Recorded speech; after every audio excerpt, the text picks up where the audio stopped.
Kung meron kang dark spots, melasma, or just hyperpigmentation in general, and naghahanap ka ng skincare routine para ma-target yung mga concerns na to, kung merong malapit na Watsons sa'yo, this is the video for you. Because sa video na to, tutulungan ko kayo to make your own skincare routine that will target your dark spots, or your melasma, or your hyperpigmentation in general. So, let's go! So we're here now in Watson's Gateway Mall 2 na in fairness maganda yung branch niya. It looks very well stocked. And as with any skincare routine, of course, start muna tayo with a cleanser. Now when it comes to cleansers for hyperpigmentation, actually very simple lang yung rule ko. And alam na to probably ng maraming mga nanonood ng videos ko for a long time. All you need is a gentle and low pH cleanser. Now the reason why kailangan mo yun is simply because ayaw nating ma-dry out and ma-irritate yung skin natin. Yung mga ganong factors kasi, they can worsen yung hyperpigmentation sa skin natin. Remember, na yung skin natin, kapag na-irritate siya, ang defense mechanism niya is nagda-darken siya. Best example nito is, di ba kunyari nagdi-deodorant ka, tapos sobrang na-irritate yung skin mo, ang nangyayari sa kanya is nangingitim. So that's an example of our skin's defense mechanism. And that can of course also happen sa face kapag meron kang melasma. Kasi pwede siyang mag-darken the more na na-irritate yung skin mo. Okay, so meron ako mga recommendations for cleansers, especially kung on a budget lang kayo. Ito yung first na marirecommend ko. 100 plus lang to or a little under 200 pesos. It's from the brand Dr. Sensitive. It's their Collagen plus Vitamin C Serum Cleanser. Na ito rin matagal ko nang nire-recommend, I think since 2021 pa. And ito kasi maganda siya because low pH, gentle cleansing agents siya, and 169 pesos lang. Sobrang achieve talaga. 80 ml pa to. Maganda rin kasi yung formulation ni Dr. Sensitive when it comes to sensitive skin. Usually kasi, or there are times na walang available na ganito. So kung meron kayong makita na itong tea tree and aloe vera na pimple relief, I would say this is kind of interchangeable. So ito yung unang option natin. Kuha pala tayo ng basket. Ayan, bugs. Ayan ulit. I'm okay to be assisted. Can you relate? Okay, so lagyan na natin to sa basket natin, and I want to show you guys another option for oily and acne-prone skin naman na naghahanap ng cleanser for dark spots, or minsan kasi kapag acne-prone ka, red marks pa siya minsan, di ba? And yung red marks na yon can actually turn into dark spots kapag na-irritate pa sila lalo. So you want to prevent that by using a cleanser that actually has salicylic acid. Okay, so itong brand na to, actually medyo mas mura pa siya sa Dr. Sensitive, pero slightly mas konti yung amount niya. A lot of you guys also know this brand already. Lagi ko itong nire-recommend. It's the brand Mentholatum Acnes, and this is their creamy wash. So this one just has a very small amount of salicylic acid. Hindi niya may exfoliate yung skin mo, but it's more of parang anti-inflammatory properties lang siya. Aside from that, meron itong Centella Asiatica, which is a good soothing ingredient for the skin. And ang maganda rin dito, super duper mabula siya, pero ang gamit niya are still gentle cleansing agents. So very satisfying on the face, as in foamy na foamy talaga siya, pero pag wash off mo sa kanya, hindi siya yung parang sobrang banat yung feeling ng skin mo. Alam ko meron siyang bigger size, but I'm not sure if it's available sa branch na to. So ito na lang muna yung kukunin natin. So very minimal selection lang tayo ng cleansers. Actually, pinasadaanan ko lang to because we're moving on to the next step in our routine na actually mas importante, especially when yung skin concern mo talaga is dark spots. That's going to be our dark spot serum. And in fairness dito sa Watsons, medyo nag-upgrade na talaga yung mga options that you can get when it comes to serums that have ingredients to target dark spots. Now usually, ang iniisip kasi ng mga tao kapag dark spots yung kailangan mo, the first thing na iniisip ng mga tao is niacinamide serum lang. But actually, a niacinamide serum is not enough. Kailangan yung serum na gagamitin mo has niacinamide but also other ingredients that work together with niacinamide para mas maganda yung pag-work niya on your dark spot and mas mabilis siyang maka-fade. The same also goes for melasma because actually, you would be very surprised, maraming mga dark spot serums na pinupush ng mga brands, meron silang mga bagong ingredients, mga bagong technologies, as in mga advancements in ingredients that can actually help with hyperpigmentation in general. And some of these,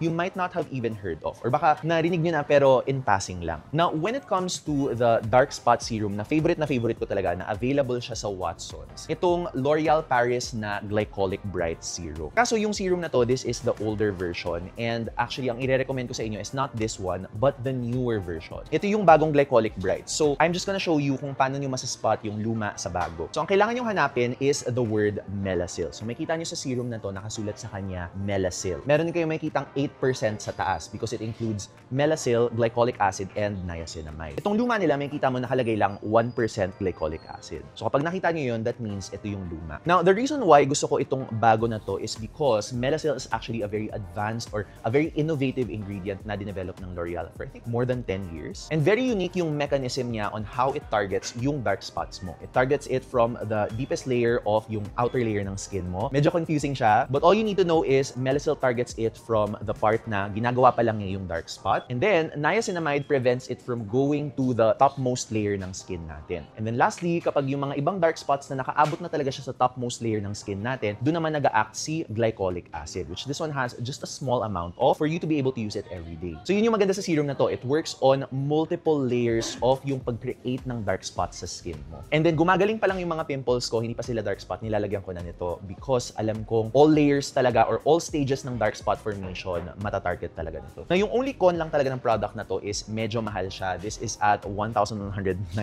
pesos. And I know, hindi naman lahat may ganung budget, but buti na lang marami pang mga ibang alternatives si Watsons for dark spot serum. So let me show you. Dito tayo kay YOU, and alam kong very familiar kayo sa brand na to. Ang recommend ko from their line for dark spots is actually itong Radiance Up na line nila. So what's very interesting about itong Radiance Up na line nila, itong serum nila, and actually itong moisturizer din nila, not only has niacinamide, but it also has the ingredient Sim White. So pag tinignan nyo yung ingredients list nito, hanapin nyo yung word na phenylethyl resorcinol. Yun yung pangalan, or parang technical name ng Sim White. So basically, yung ginagawa ng Sim White, it also prevents the formation of dark spots. So very similar siya sa mga ingredients like alpha-arbutin or kojic acid, pero ang difference ni Sim White is you just need a smaller percentage of it to be formulated in a serum or a cream and magiging effective na siya. Based on studies, all you need is less than 1% ng Sim White para maging effective siya sa isang formulation na ganito. And ang maganda dito is hindi lang Sim White yung laman niya, pero meron din siyang niacinamide. So you can use the serum if gusto mo talaga yung 5% niacinamide, pero ako personally sa routine ko ang ginagamit ko is the moisturizer, which has I think just 3%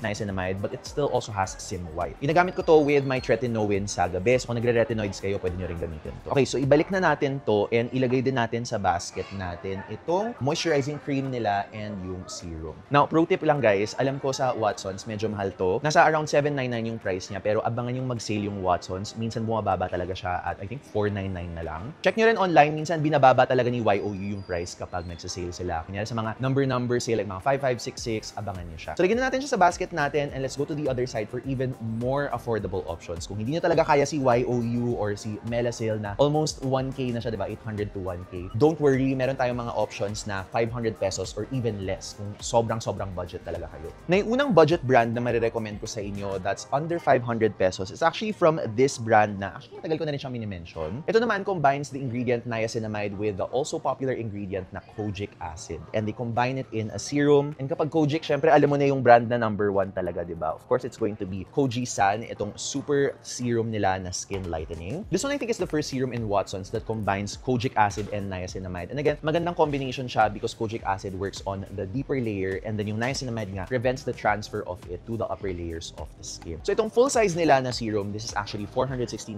pesos. But kung mababa talaga yung budget ninyo, they even have mga sachet versions of this. Wala lang ata siyang available dito ngayon, pero sa alam ko yung sachet niya is around mga 100 plus lang. So at least matatry nyo din kung hiyang ba siya sa inyo or hindi. But ang masasabi ko lang though about itong skin lightening super serum ni Kojisan, medyo some people find the smell a bit strong. Ako personally, hindi naman ako masyado na-distract, pero yung mga ibang tao parang masyado silang nalalakasan talaga sa amoy. But at least meron silang sachet variant just in case you want to try it first para din alam ninyo kung nagugustuhan nyo ba yung fragrance or hindi. Para hindi rin man sayang yung binayaran nyo for this product, diba? So let's add this one also into our basket. Add to cart na natin yan. And if let's say wala talaga kayong malaking budget, I think yung pinaka-affordable na product that is in Watsons for dark spots or hyperpigmentation in general is probably going to be itong malaking hilera ni Pond's. Alam nyo na to, this is their Niasourcinol line. Now, itong Niasourcinol line, I just have to say, hindi siya yung parang top pick ko talaga sa Watsons because ito rin medyo malakas yung amoy niya. For some skin types kasi na may dark spots sila and sensitive din yung skin nila, minsan kapag nilalagyan mo ng fragrance, mas mataas pa yung chance na ma-irritate yung skin nila. And as we know, irritation equals magda-darken lalo yung hyperpigmentation mo on the skin. So yun lang. Pero I would say, maganda rin kasi yung mga price points nito. So if kaya naman ng skin mo yung fragrance, they could be options to consider. And ang maganda rin kasi dito, as you guys can see, meron silang mga tester versions nung niacinamide na serum nila or niasourcinol rather. So for those curious kung ano ba yung niasourcinol, basically it's the ingredient niacinamide mixed with the ingredient 4-ethyl resorcinol. So very similar sila ni Sim White. Parehong niacinamide mixed with a resorcinol. Pero itong si niasourcinol kasi matagal na siyang nasa market. As in, nung lumang version pa lang nitong Pond's na to, nung hindi pa sila nag-rebrand to niasourcinol, meron ng talagang niasourcinol in the market. So yun yung kagandahan nito. Since matagal na siyang nasa market, matagal na siyang tinetest, yung safety profile nito talaga, masasabi mong reliable. And itong niasourcinol na serum nila, 100 plus. So, pwede na rin kung gusto mo lang itry yung serum na to. But they also have a full size for 550 pesos yung day serum niya. So, I would say it's up to you kung budget ka talaga. Try nyo muna yung sachet ng Kojisan and then compare nyo siya sa sachet ng niasourcinol. Pareho naman mag-work on your dark spots. It's just check mo na lang din kung ano yung mas hiyang sa skin mo. Actually, hindi lang serum yung meron ni niasourcinol. Just like YOU, meron din siyang niasourcinol in a moisturizer form, which might actually be more suitable for some people na kailangan nila ng 2-in-1 brightening serum and moisturizer in one product. So actually, there's 1, 2, 3 variants. So we have the Serum Day Cream. We also have the Serum Day Cream Detox and the Serum Burst Cream. So baka confused na iba sa inyo ano ba yung difference ng tatlong to. So si Serum Day Cream, ito yung parang pinaka-standard na moisturizer nila with niasourcinol. And ang difference lang niya with the Serum Day Cream Detox is yung detox pang oilier skin types siya. And then itong Serum Burst Cream, ito yung medyo naiiba sa kanilang dalawa because ito parang may pagka-gel cream moisturizer siya. So for those na gusto yung parang medyo preskong, watery gel moisturizer na feeling on the skin, you might like this one more. But in general, actually, kung may bibilin man akong isang product from the Pond's Niasourcinol line, and I mentioned this already in my unsponsored review of the line, it would be the moisturizers talaga. Kasi talaga, bagay na bagay siya for Southeast Asian skin types, especially yung mga Filipino skin na pawisin talaga. This one, mabilis siyang mag-blend on the skin and hindi siya yung parang sobrang bigat talaga na moisturizer. And it has the brightening ingredient, niasourcinol. And dahil nga, 2-in-1 na siya na parang serum and moisturizer, less products na rin yung kailangan mong ilagay sa skin mo, lessening the chances of irritation from a certain product. Kasi nga 2-in-1 na, diba? One step na lang to. So hindi mo na kailangan masyadong mag-worry. And speaking of, hindi mo na rin kailangan masyadong mag-worry about the price because grabe yung pagkamura ng mga serum day creams na to. Itong day cream na 7 grams is just 20 pesos. Itong detox is 45 pesos. And then yung burst cream is 46 pesos. So napakamura talaga, especially for those who just want to try it out first. Kasi nga medyo malakas din talaga yung fragrance ng mga products na to. So I suggest you might want to try it out first. But anyway, ilagay na natin siya in the basket for options that we might check out again later. Now, if it turns out na hindi ka masyadong hiyang sa malakas na fragrance ni Pond's Niasourcinol, meron pa akong one last option for you na affordable din and actually very popular yung product na to. Again, this is not my, top of mind na choice or hindi siya yung parang first choice ko talaga. But if wala ka talaga masyadong budget, I think this would be an okay option, especially since medyo in-upgrade nila yung formulation ng product na to. So this is from the brand, surprise, Garnier. And yes, finally, pag-uusapan ko na tong matagal yung nire-request, their vitamin C serum from their Bright Complete line. I'm gonna be completely honest with you, before talaga, ekis talaga, like no na no ako sa serum na to because, as you guys know, this is an alcohol-based na serum. And ako kasi kapag brightening, I don't really like to recommend alcohol-based as much as possible. Hindi naman automatic masama na siya kung alcohol-based na siya. It's just that kapag may dark spots ka kasi and you apply products like these, minsan may risk na masobrahan siya. Especially if ang habol mo lang naman is a very small amount of vitamin C. But recently, itong si Garnier, nireformulate nila itong Bright Complete Booster Serum nila to not only have vitamin C, but to also have the ingredient Sim White. Kaya makikita nyo nakalagay talaga dito, new and improved formula. Kasi kapag chinek nyo yung ingredients, makikita nyo na rin yung ingredient na phenylethyl resorcinol, which is again, yung parang technical name nung Sim White. So dahil doon, inisip ko, sige, pwede na siyang option because it not only has Sim White, but it also has small amount of vitamin C na hindi siya yung vitamin C actually na sobrang nagbo-brown kapag matagal na. That one is itong brown din na packaging nila na Bright Complete 10% pure vitamin C. So ito yung kapag binuksan nyo na, meron ka na talagang timer na kailangan mo na siya ubusin within probably like 6 months or sometimes even 3 months. Pero very potent naman or very matapang and very effective din talaga yung pure vitamin C. But for those with dark spots, instead of this one, ang marirecommend ko talaga, especially kung gagamitin nyo naman siya during the daytime and kung oily yung skin niyo, I think you can consider itong kay Garnier. And ang good thing din kasi about kay Garnier, meron din sila for the serum. Ito siya. Yung color silver nila. And 100 plus lang din to, at least matatry nyo kung hiyang sa skin niyo. But this one though, since yun nga alcohol-based siya, I would recommend this more for the oilier skin types na medyo kaya nila yung ganong types of products. Kung medyo dry na yung skin mo to begin with, I would say check out the other products na nirecommend ko or consider using the moisturizer form nung kay Pond's or yung kay YOU kasi talaga ito dahil nga alcohol-based siya, medyo iffy ako to recommend it to mga dry skin, especially dry and sensitive. So yun lang. And also for those na merong melasma, I would say this is an option that you might want to skip more for oily skin, dark spots lang to, or for those na acne-prone oily skin with dark spots. Alright, so now we move on to the next part of our routine and kailangan na kailangan tong step na to kasi kung wala yung step na to, kahit anumang serum yung gamitin mo doon sa choices na pinakita ko sa inyo, kapag wala yung step na to, hindi rin effective. Sayang lang lahat ng effort mo dun sa serum. So of course, the step is our sunscreen. And when it comes to yung sunscreen talaga na the best for brightening, merong bagong release dito sa Watsons that I really like. I've been testing it and sobrang lightweight niya, which is perfect. Especially since summer ngayon, ito talagang bagong release ni YOU. And nakita nyo naman, nandito yung favorite ko, yung malaking-malaki talaga siya, itong Intensive Care Watery Sunscreen. This is the best kung sensitive yung skin mo, pero nag-release sila ng bagong variant na color yellow. This is their 2% niacinamide brightening sunscreen. Now, I'm sure, based sa pangalan pa lang, alam nyo na kung bakit nire-recommend ko tong sunscreen na to. Because it has 2% niacinamide, and not just that, meron din siyang Sim White. Kasi nagulat talaga ako guys, nung tiningnan ko siya sa likod, sabi ko, bakit kaya brightening yung tawag nila dito? May kita mo sa likod, it's not just 2% niacinamide, but it's also Sim White 377. And actually, meron pa nga siyang vitamin C, but I think it's just a small amount of vitamin C. So the fact na meron ka ng ganito, 2-in-1 in a sunscreen makes it very good, especially for those who are melasma prone. Sobrang sensitive talaga yung skin nyo. Let's say, nakapag-try na kayo ng ibang mga products, sobrang sensitive talaga kayo sa fragrance. You can use this sunscreen as an all-in-one. Parang meron ka ng serum, meron ka ng sunscreen, meron ka na ring moisturizer kasi medyo hydrating din yung ingredients nito and meron din siyang ceramides. That's why, for me, automatically talaga dahil sa ingredients list niya na sobrang jam-packed with brightening ingredients and nourishing ingredients and advanced UV filters, pasok na pasok talaga to. This is my #1 recommendation sa Watsons as a sunscreen for mga dark spots or hyperpigmentation in general. So ilalagay na natin to sa basket natin because for sure, gusto ko talagang ipagkasya yung budget ko for this one. Hindi naman masyadong mahirap because it's just 349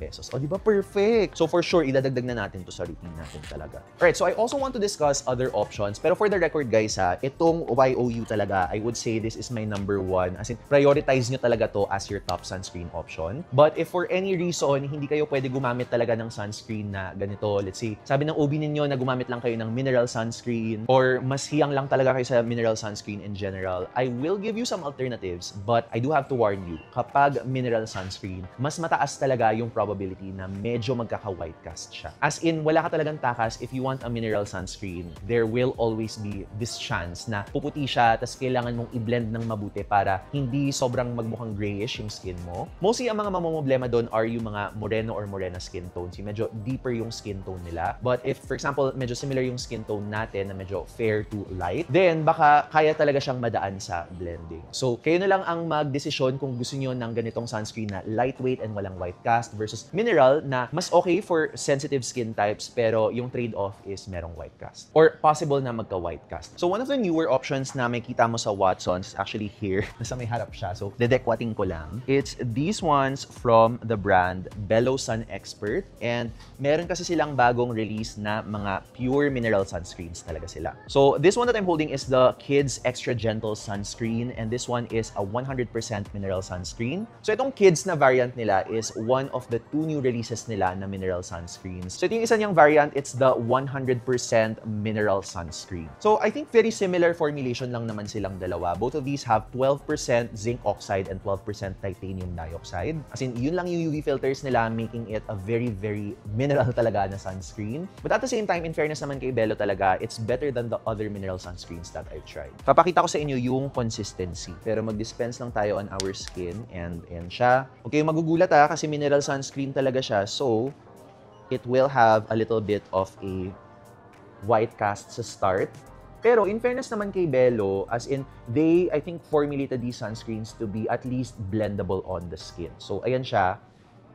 In fairness naman, in just a few seconds na blend ko siya. But of course, it might be different kapag sa face niya siya nilagay. So, ayan na siya. Wala namang masyadong difference. Para may konting tone up lang siya. But again, that's because yung skin tone ko is a bit more fair. Siyempre, kapag moreno, morena, or deeper yung skin tone mo, it might be different. And in that case, kung gusto niyo talaga walang white cast, I promise you guys, ito talagang YOU. Magugustuhan niyo talaga to kasi wala siyang white cast at all. Okay, so lagyan na rin natin to sa basket natin just in case we might want to consider it later. But I do have another recommendation for those specifically na merong melasma, but this can also be for those na gusto lang talaga i-conceal yung dark marks nila on the face, or kung may melasma ka, yung parang dark na area on your face. So medyo 2-in-1 product na siya because you get sun protection, which obviously it worsens talaga yung melasma and yung dark spots natin on the skin. But at the same time, may other benefit ka rin na it helps conceal yung dark spots na to or yung dark area ng face mo sa melasma. So one of the tinted sunscreens that I really like to recommend na andito siya, puntahan natin. Ito talaga recently recently, pinag-usapan ko siya in a video and I was really impressed by it. It's from the brand that also brightens or lightens our skin. It's the brand Kojisan and it's their tinted sunscreen. Na actually, pinag-usapan ko na to in a previous video and panoorin nyo guys kasi magandang video talaga yun. I was comparing the top 6 tinted sunscreens sa Watsons. And yes, kasama to doon and this was actually the most lightweight out of them all. So kung naghahanap ka ng very lightweight na tinted sunscreen as in airy light yung finish niya, this is really the one for you. And marami kasing nagda-doubt sa Kojisan saying na, okay, whitening brand lang naman siya, diba? Actually, you will notice sa mga products ni Kojisan, wala nang nakasabing whitening. It's just either skin lightening or skin brightening, which is yung mas tamang term naman talaga. And even sa sunscreen na to, you would expect, diba, Kojisan, of course, maglalagay sila ng whitening. Wala na talaga, pati sa tinted sunscreen na to. And this is actually one of those sunscreens that I really enjoy using. But if you want to see yung mga possible alternatives nito, again, panoorin nyo yung top 6 tinted sunscreens by Watsons na comparison na video ko. I-link ko na lang siya probably sa i-button. So, lalagay din natin siya sa basket natin just in case you would want to use a tinted sunscreen as well. Alright, so actually, meron na tayong complete na routine, but I just have one very last optional step that you might want to do, or if gusto mo talagang i-boost yung routine mo for dark spots, magandang additional option to and you only have to add this into your routine twice a week. Again, optional lang to, hindi mo naman super kailangan pero very helpful talaga siya. It's on the other side. So, nandito siya sa Everbilena na section and this one is a very underrated product from Everbilena Plus, which is yung skincare line ni Everbilena. Itong glycolic acid toner nila. Na as I mentioned a while ago, di ba yung sa Melasil ni L'Oreal, one of the ingredients na nasa products nila was glycolic acid. Kasi yun yung nag-work on the top layer of our skin. Now, kung wala kang budget for yung Melasil ni L'Oreal, then you can get this separate glycolic acid product. So actually, ito parang 2021 ko pa siya na-mention sa channel ko. Okay talaga si Everbilena Plus eh. Marami siyang okay na mga products. At one point, they even had like a serum na merong AHAs, but I'm not sure if nag-e-exist pa yun. Baka finish out na nila. Pero itong toner na to nandito pa and I think mura na lang siya ngayon. 395 na lang. So I would say, kung available siya doon sa Everbilena section ng Watsons ninyo, I would personally get it. Kasi usually, doon yung mga glycolic acid na makikita mo online, parang almost 500 pesos na sila. And again, like I said a while ago, parang 2 to 3 times a week lang pwede na to guys. Better to ginagamit sa gabi, wag nyo lang ipagsabay with retinol. Pwede nyo i-alternate, for example, Monday, Wednesday, Friday, retinol, tapos Tuesday, Thursday, nag-glycolic acid kayo. Yun, maganda talaga siya because again, glycolic acid works on the top layer of our skin. For yung mga dark spots na matagal na siyang nandun, kasi yung parang stubborn talaga siya, ang hirap tanggalin, this could be a good option for that. And dahil dyan, ilalagay din natin to sa basket natin. Alright, so with that said, nilagay ko na siya sa basket and i-recap na natin lahat ng mga products na nilagay natin sa basket natin. We'll just recap the products and I'll be choosing yung mga top options ko for this routine. Alright, so recap na tayo and let's start with our cleanser. Dalawa lang naman yung options na kinuha ko. We have the serum cleanser ni Dr. Sensitive na Collagen plus Vitamin C and the Mentholatum Acnes. Since oily acne prone ako and mas mura siya, I'm gonna get the Mentholatum Acnes. But again, if your skin type is anything other than oily acne prone or ayaw mo yung parang sobrang foamy, gusto mo yung parang gel wash lang, okay din naman tong si Dr. Sensitive. Next, we move on to our brightening serum or moisturizer. So this one, technically, you can just use a serum. You can also just use a moisturizer. You can also use both kung meron kayong budget. But it's completely up to you. Na para sa routine na to, marami naman tayong space for a full serum talaga. Medyo mahal tong si Radiance Up. I would honestly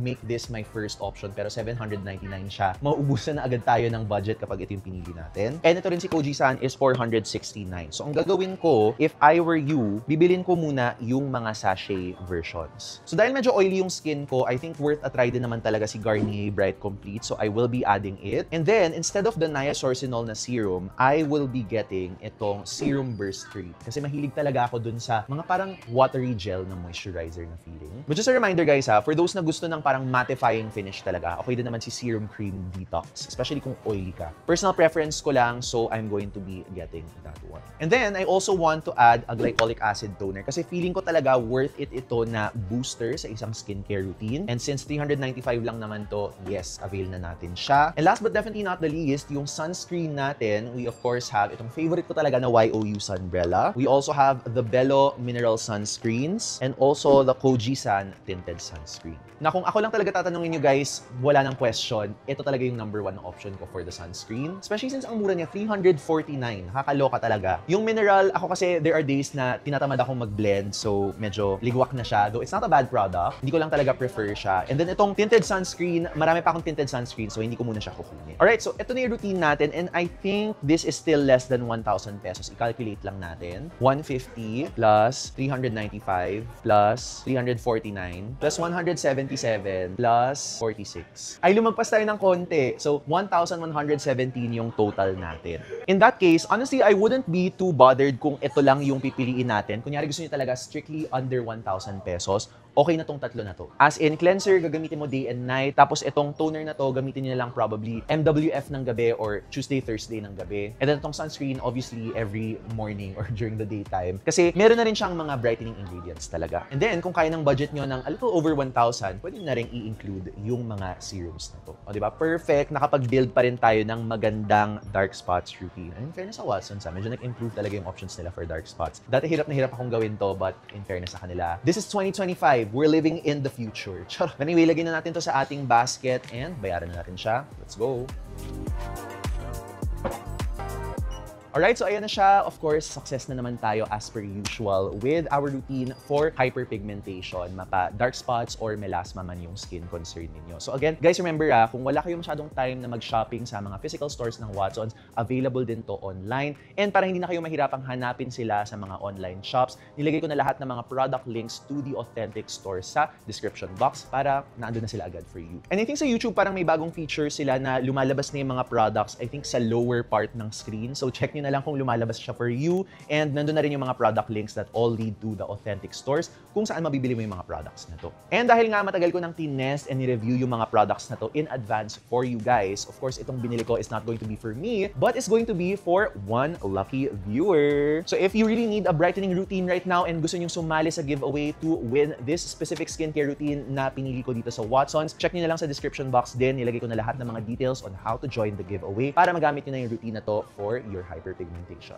And if concern mo talaga ang hyperpigmentation or ang dark spots and you need more information on it, maglalagay pa ako ng more videos here that you might find helpful in fading your dark spots. But anyway guys, gutom na kami ng team ko, so kakain na kami, iikutin na namin ang Gateway 2. But thank you so much for watching and I will see you in the next video. Bye!